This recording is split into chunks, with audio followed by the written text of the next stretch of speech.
My YouTube channel physics with Vikas sir, आप सभी का स्वागत है आपके अपने YouTube channel physics with Vikas sir में। आज हम लोग जिस कॉन्सेप्ट पर डिस्कस करने वाले हैं वो क्लास 10th और क्लास 12th के स्टूडेंट्स के लिए कॉमन कॉन्सेप्ट है, जिसका बेसिक नाम है मैग्नेट। आज हम चुंबक के संदर्भ में बात करने वाले हैं कि वास्तव में चुंबक होती क्या है, चुंबक के बारे में पता कैसे चला, चुंबक की खोज कैसे हुई, यहाँ से लेकर के सारे उन घटनाक्रमों के बारे में हम बहुत डिटेल में जानने वाले हैं कि वास्तव में क्या पृथ्वी भी चुंबक बनाती है। आप बने रहें कंटिन्यू हमारे साथ, हम आपको इरिटेट नहीं होने देंगे और इस संदर्भ में जो भी जानकारियां हैं आपको हम बारी बारी से कंटिन्यू देते रहेंगे। चलिए सबसे पहले हम बात करते हैं कि इस संदर्भ में आपने कुछ वैज्ञानिकों के नाम सुने होंगे, जैसे ऑस्टर्ड का नाम सुना होगा, जैसे आपने बायोसेवर्ट का नाम सुना होगा, और भी बहुत सारे वैज्ञानिक हैं जैसे एम्पियर के बारे में सुना होगा, मैक्सवेल के बारे में सुना होगा। इन्होंने इस संबंध में अपने विभिन्न प्रकार के विचार और मत प्रस्तुत किए। इन सब के बारे में हमें बहुत डिटेल में जानना है, लेकिन उससे पहले वास्तव में हम ये जानते हैं कि चुंबक प्राप्त कैसे हुई। सबसे पहले चुंबक के बारे में जानकारी कैसे मिली, चुंबक कितने प्रकार की होती है, चुंबक क्या होती है, और चुंबक जितने प्रकार की होती है उनसे लाभ क्या है, उनके नुकसान क्या है, और इनके गुण क्या है, इनकी विशेषताएं क्या है, ये सब बाद में जानेंगे। सबसे पहले हम लोग बात करते हैं कि चुंबक हमें प्राप्त कैसे हुई। तो आपको हम जानकारी के लिए बता देते हैं, ये घटनाक्रम लगभग आज से 400 वर्ष पुराना है। आप सही सुन पा रहे हैं, हम बात कर रहे हैं लगभग सन 1600 ईस्वी के दौरान, और सन 1600 ईस्वी के दौरान ये वही घटनाक्रम का समय है जब भारत में ईस्ट इंडिया कंपनी की स्थापना हो रही थी। ये वही घटनाक्रम का समय है जब भारत में अंग्रेज धीरे धीरे आ रहे थे, और अंग्रेजों के आने से पहले भारत में राज्य सरकार और केंद्र सरकार नहीं हुआ करती थी। अंग्रेजों के आने से पहले ना ही कोई राज्य था और ना ही कोई केंद्र था, ना मुख्यमंत्री, ना प्रधानमंत्री, ना कोई राष्ट्रपति, कुछ नहीं हुआ करते थे। वहाँ पर पहले के समय में एक छोटा सा हिस्सा बटा रहता था, एक राजा के हिस्से में आता था। जैसे आपने सुना होगा कन्नौज के राजा, फलानी जगह के राजा, बड़े बड़े थोड़ी थोड़ी दूरी पे आपने टीले गढ़ी बनी देखी होगी जहाँ मिट्टी का ढेर लगा रहता है, वहाँ पे राजा वास करते थे, ऊंचा सिंहासन अपना लगाया करते थे, आम प्रजा उनसे जुड़ी रहती थी। ये घटनाक्रम आज से बहुत वर्ष पुराना है, लगभग 400 से 450 वर्ष पुराना ये घटनाक्रम स्टार्ट होता है। इस दौरान होता क्या है, इस दौरान विभिन्न प्रकार की एक्टिविटियां होती हैं। जैसे आज के समय में आमतौर पे हम लोग अपना जीवन यापन करते हैं, वो साधारण जीवन शैली को जी रहे हैं। कैसे जी रहे हैं? सुबह स्कूल जाना, शाम को वापस आना, इसके साथ बहुत सारे लोग ऑफिस जाते हैं, बहुत सारे लोग कंपनियों में काम करने जाते हैं, बहुत सारे लोग मजदूरी करने जाते हैं। विभिन्न प्रकार के आज के समय में सारे लोग काम करते हैं, जबकि आज से 400 साल पहले लोगों की जीवन शैली इस तरह से नहीं थी। आज हमें बड़ी बड़ी बिल्डिंगें दिखाई देती हैं, सड़कों पर बनी बहुत ढेर सारे वाहन हैं। पहले के समय में ऐसा कुछ नहीं था।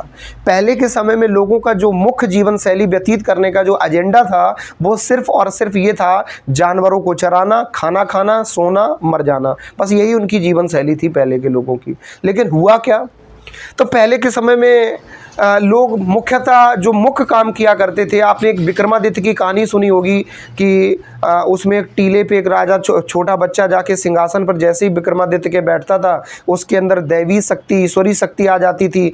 वो बहुत सारी बातें बता दिया करता था, काफ़ी कुछ जो न्याय किया करता था वो एग्जैक्ट न्याय किया करता था।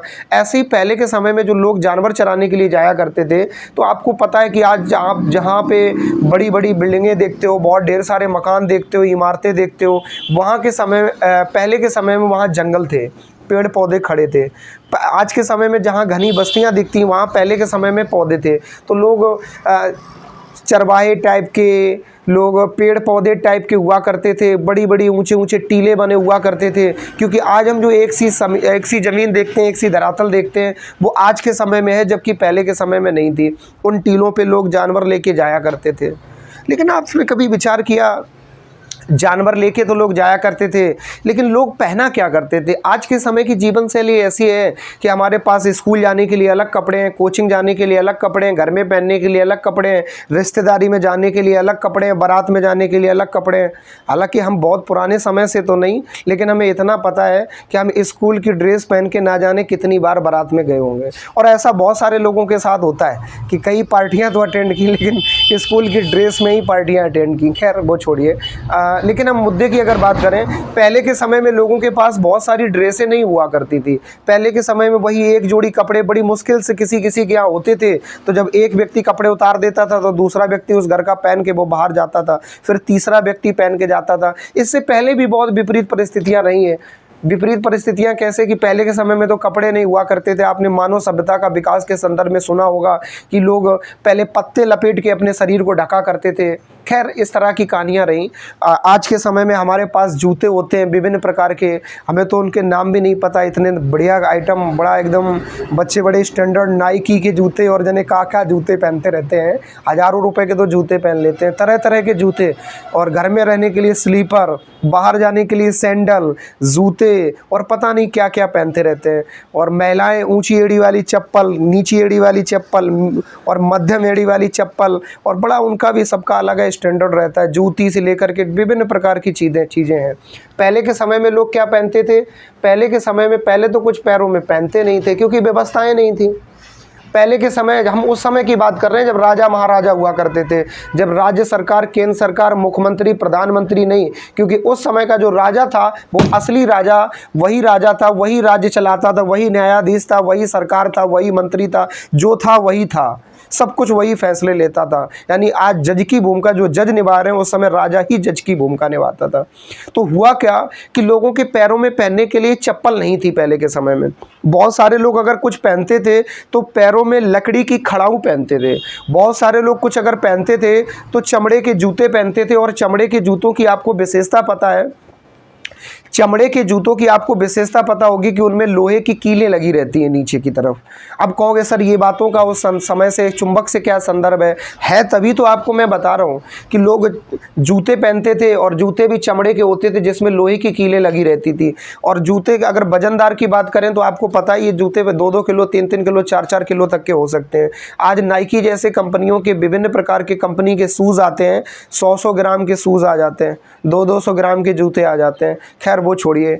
इसके बाद में पहले के समय में लोग अपनी सुरक्षा के पर्पस से बंदूक लेके नहीं चला करते थे। आज के समय में सिक्योरिटी है, गार्ड है, अब ज़्यादा पैसा हो जाता है, हम लोग सिक्योरिटी ऑफर कर लेते हैं, हमारे पास सुरक्षा के लिए बहुत सारे जवान होते हैं। ऐसा पहले नहीं था। पहले के समय में लोगों के पास बंदूकें नहीं हुआ करती थी। पहले के समय में लोगों के पास गोलियां नहीं हुआ करती थी। पहले के समय में लोगों के पास बम बारूद नहीं हुआ करते थे। पहले के समय अगर कुछ लोग लेके जाते थे तो फरसा लेके जाते थे। पहले के समय में कुछ लेके जाते थे तो वो लकड़ी का वो लगा होता है, उसमें आगे नोक होती है, उसको क्या बोलते हैं? भाला। लोग भाला लेके जाया करते थे। यानी पहले के समय में जो लोग सामान लेके भी जाया करते थे, उसको डाल दो नीचे, आवाज़ आ रही है। पहले के समय में लोग भाला लेके जाया करते थे। तो ये ऐसी सारी चीज़ें। आप कहोगे सर भाला क्या होता है? भाला एक पदार्थ है जो लकड़ी का बना होता है, और लेकिन आगे लकड़ी के हिस्से में लोहे की एक नुकीली कील सी लगी रहती है, और जिसको चुभो दो। अब वो कहोगे सर वो काहे लिए रहते थे? सुरक्षा के पर्पज से, क्योंकि सब जंगली क्षेत्र था, सब चारों तरफ देखो तो जंगल था, और जंगल में जंगल होने से मतलब ये था कि कीड़े मकोड़े, कोई जंगली जानवर मिल जाए, इसके सुरक्षा के पर्पज से लेके जाते थे। और जैसे बका नाप टाइप का आपने एक वर्ड सुना होगा, फरसा सुना होगा, ऐसे आइटम लोगों के पास हुआ करते थे। और सुरक्षा की दृष्टि से लोग अगर अपने साथ कुछ ले जाते थे, सब नहीं, कुछ लोग, जूते भी सबके पास नहीं होते थे, कपड़े भी सबके पास नहीं होते थे, तो कुछ लोग ले जाते थे तो एक लाठी ले जाते थे। लाठी आपने सुनी होगी, जो आमतौर पे आजकल बुजुर्ग चलने के लिए इस्तेमाल करते हैं। और लाठी की विशेषता ये होती थी कि लाठी के निचले हिस्से में लोहे का एक सॉल लगा रहता था। यानी लोहे का नीचे एक तलवे में निचले हिस्से में, यहाँ पे जैसे ये मार्कर है और इसको एज अ लाठी इस्तेमाल करें तो इसके निचले हिस्से में लोहे का एक सॉल लगा रहता था। उसके पीछे बेसिक रीज़न ये था कि लाठी जल्दी घिसे ना, और कहीं अगर हम उसको पटक दें, किसी पे हमला करें तो लाठी जल्दी टूट ना जाए। यानी मजबूती बढ़ाने के लिए ऐसा लोग किया करते थे। आप अंदाज़ा लगा के देखो कि आज से 400-500 साल पहले के लोगों की जीवन शैली कैसी होगी। कितना अजीब लगता है। आज हम लोग ऑफिस जाते हैं, आज हम लोग कॉलेज जाते हैं, आज हम लोग पढ़ने जाते हैं, आज हम लोग पढ़ाने जाते हैं। विभिन्न प्रकार की जीवन शैली, कोई खेतों में काम करने जा रहा है, कोई कंपनियों में काम करने जा रहा है, कोई ट्रेन से घूम रहा है। आज के समय में सब है, लेकिन आज से 400-500 साल पहले कुछ नहीं था। कुछ नहीं था। लोगों की जीवन शैली बस इसी पे टिकी थी, बस सुबह शाम क्या करना, जानवर चराना, खाना पीना, सो जाना, मर जाना, बस यही जीवन शैली थी। और काम भी करते थे तो गुलामी में रहते थे, किसके, राजा के गुलामी में रहते थे। कोई डिसीजन नहीं ले सकते थे, अपनी मर्यादाएं, अपनी इच्छाएं सब काबू में रखनी पड़ती थी, क्योंकि आपका अपना कोई अस्तित्व था ही नहीं। लोगों के पास कपड़े तक नहीं थे पहनने के। कितना अजीब जीवन होगा उस समय का। खैर वो सब बातें छोड़िए, अब हम आपको टॉपिक की तरफ ले आते हैं। अभी भी टॉपिक में ही चल रहे हैं। अब टॉपिक में क्या होता है कि जब लोग जानवर चराने के लिए जाते हैं चारागाह में, तो ऊपर चढ़ रहे होते हैं, क्योंकि आपको पता है पहाड़ी जैसा भाग, पहाड़ी जैसा क्षेत्र होता है, तो चढ़ते चारागाह में चले जाते हैं, ऊपर चढ़ते चले जाते हैं, तो उनको अजीब सा एकदम महसूस होता है। ऐसा लगता है जैसे कोई उन्हें नीचे खींच रहा है। अचानक ऐसा महसूस होता है। हर किसी को नहीं, कुछ लोगों को। ये उन्हीं लोगों को महसूस हो रहा था जिनके हाथ में लाठी थी और लाठी के निचले हिस्से में सॉल लोहे का लगा हुआ था। ये उन्हीं को महसूस हो रहा था जो अपने पैरों में जूते चमड़े के पहने थे और चमड़े के जूते में नीचे जिनके कीलें लगी हुई थी। ये उनको ही महसूस हो रहा था जो अपने साथ में विभिन्न प्रकार का ऐसा कोई पदार्थ लिए थे जिसमें धातु थी। ऐसा उन्हीं लोगों को महसूस हो रहा था। और वो धातु जैसे ही पत्थरों से टच हो रही थी, जैसे ही रेतीले मिट्टी के भागों से टच हो रही थी, उसी समय कभी कभी ऐसा महसूस हो और कभी कभी ना हो। जब कुछ लोगों को लगा, अचानक आपके साथ भी ऐसा हो कि आप चार बंद कमरे में, अचानक मतलब पूरा घर आपका बंद पड़ा है, शांति, घर में कोई नहीं, आप अकेले हो, आप कमरे में बैठे हो, किचन में थाली गिरे पट से नीचे, तो आपको ये लगेगा कि भूत है। आप किचन की तरफ नहीं बल्कि घर की तरफ भागोगे। सेम उस दौरान हुआ, जब कुछ लोगों को महसूस हुआ कि कोई है वहाँ, जादुई शक्ति है, भूत प्रेत का साया है। तो ऐसा जैसे ही लोगों को महसूस हुआ, लोग डरे, एक दूसरे को उन्होंने बताया, और बताने के बाद में क्या हुआ कि सारे लोग वहाँ से भागे। एक दूसरे को बताया, डर गए, सहम गए। सहमने के बाद में ये चर्चाएं घरों में हुई, लोगों के बात राजा तक पहुंची। जब प्रजा ने राजा तक बात पहुंचाई, दरबारी मंत्रियों के माध्यम से राजा को जानकारी हुई। राजा ने कहा, मेरे जीते जी मेरे क्षेत्र में कौन नई शक्ति पैदा हो गई, कौन आ गया? राजा ने तुरंत सैनिकों को आदेश दिया, ए सैनिक, जाइए, जाकर के निरीक्षण करके आइए, मेरे होते हुए ऐसी कौन सी शक्ति यहाँ पर प्रवेश कर गई जिसने हमारे क्षेत्र में कब्जा कर लिया, जहाँ पे लोगों को डरा के और सहमा करके रखा है। सैनिकों बहुत बदमाश थे। और सैनिक नहीं बल्कि आप सब समझते हो कि हर कर्मचारी तो नहीं कह सकते, लेकिन 90% कर्मचारी इतने बदमाश होते हैं कि जब तक मालिक देखभाल ना करे तब तक काम में काम चोरी जरूर करते हैं। ये सत्य है। तो अब ये मत कहना, छोड़ो। तो इसमें क्या हुआ कि जब राजा ने सैनिकों को आदेश दिया तो सैनिक अपना तलवार अलवार लेके, सब लेके, सिस्टम भाला वाला लेके चल दिए। आए, वहाँ से पता चला कौन सा टीला है, कौन सी गड़ी है, वहाँ पहुँचते हैं नीचे और पौधे की छाया में जा कर के बैठ गए। बैठे रहे। काफ़ी देर बाद वहाँ से उठ के सीधे राजा के पास आए कि हे राजन, ऐसा कुछ नहीं है आपके दरबार में, आपके क्षेत्र में कोई ऐसी शक्ति नहीं है, मायावी शक्ति नहीं है जो आपको पराजित कर सके या जो आपकी शक्तियों को हरा सके। ऐसा कुछ भी नहीं है।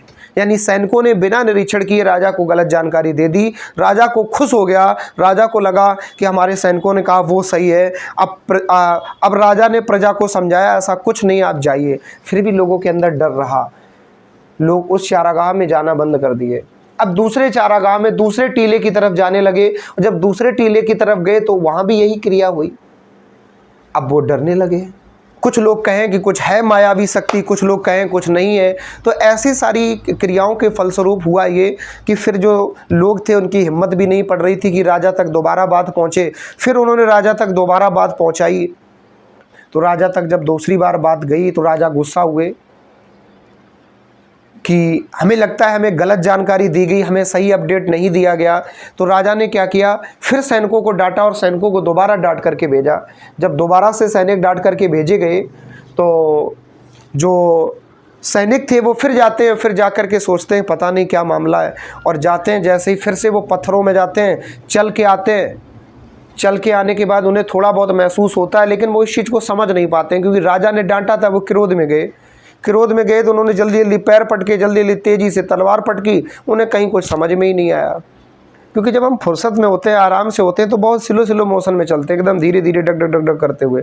और जब हम जल्दी में होते हैं तो बहुत तेज़ी से चलते हैं, या अधिक ऊर्जा के साथ कार्य करते हैं तो हल्की फुल्की ऊर्जा समझ में नहीं आती। मतलब समझो, अगर हम सड़क पर धीरे धीरे चल रहे हैं तो सामने से अगर एक पत्थर भी, सामने से अगर धोखे से कोई व्यक्ति छोटा सा भी टकरा गया तो हमें प्रभाव पड़ेगा। लेकिन हम तूफान की तरह चल रहे हैं और सामने से हवा, कूड़ा कंकड़ आया, जाने दो, सब तार पार हो रहा है, आर पार हो रहा है, जा रहा है, जाने दो। तो वही सेम लॉजिक है। जब वो गए तो उन्हें कुछ समझ में नहीं आया, सैनिकों ने फिर जाके राजा को झूठी जानकारी दी। अब सैनिकों को जब समझ में नहीं आया तो झूठी कहो चाहे सही, तो सैनिकों ने राजा को कह दिया कि कुछ नहीं है।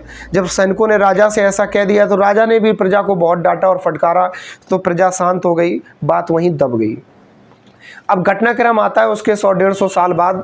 तब तक विज्ञान अपने क्षेत्र में विकसित होती चली जा रही थी और विज्ञान के संदर्भ में विभिन्न प्रकार की जानकारियां प्राप्त होने लगी। फिर वैज्ञानिकों ने इस संदर्भ में विचार विमर्श किया और वैज्ञानिकों ने जानकारी प्राप्त की। तब अंततः एक विशेष गुण महसूस हुआ जिसको एक नाम दिया गया चुंबक, जिसको इंग्लिश में मैग्नेट के नाम से जानते हैं।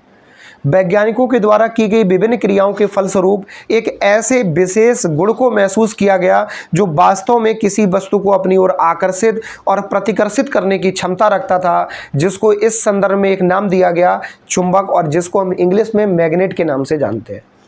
जब इस संबंध में और भी रिसर्च हुई, और भी जानकारियां प्राप्त हुई, तो बहुत सारी गंभीर जानकारियां प्राप्त हुई। जैसे पृथ्वी के भूगर्भ में एक बहुत बड़ी चुंबक है, ऐसा वैज्ञानिकों ने माना।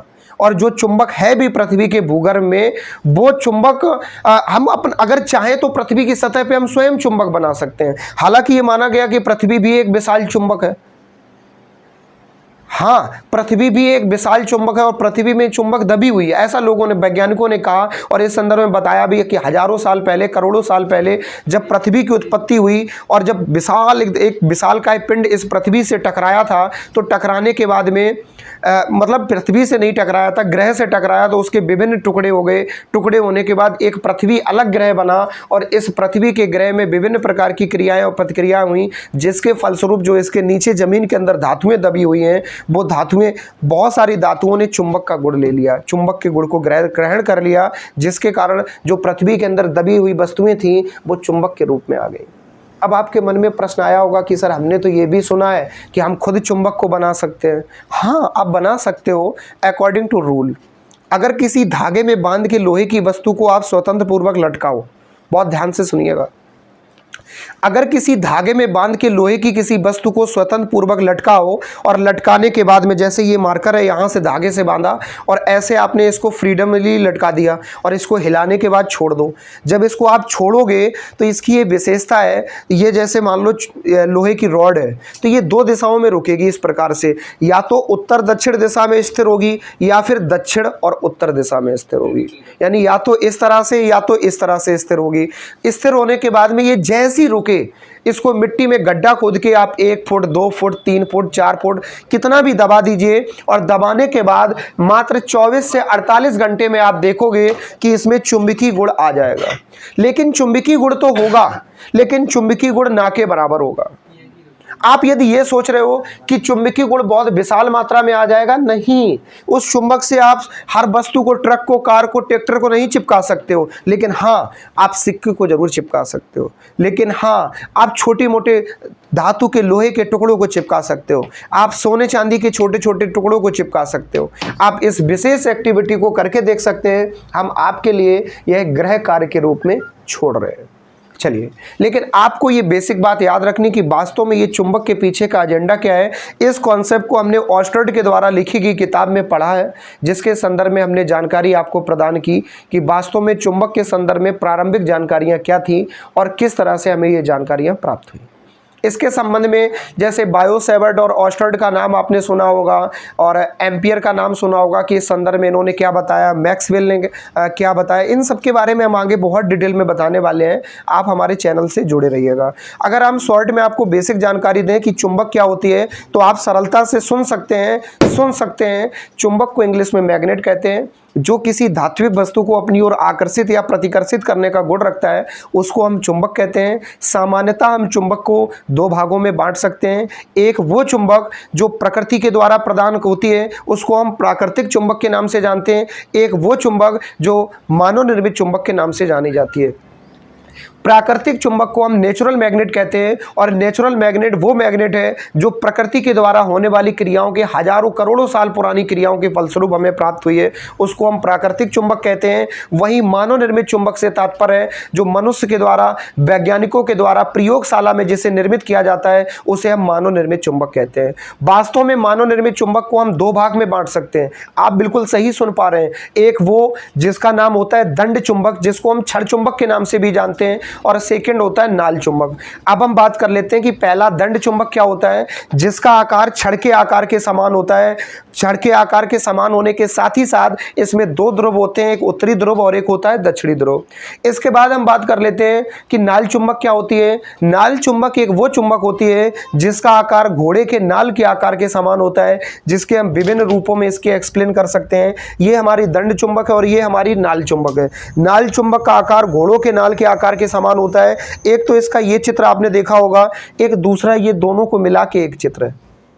इसका एन ध्रुव ये, एस ध्रुव ये। एन का मतलब नॉर्थ और एस का मतलब साउथ। हम उम्मीद करते हैं कि इतनी कॉन्सेप्ट आपको क्लियर हुई होगी। इस टॉपिक को बेसिकली हम अलग से वीडियो में डिफाइन कर रहे हैं, वहाँ प्रॉपर तरीके से देख लीजिएगा।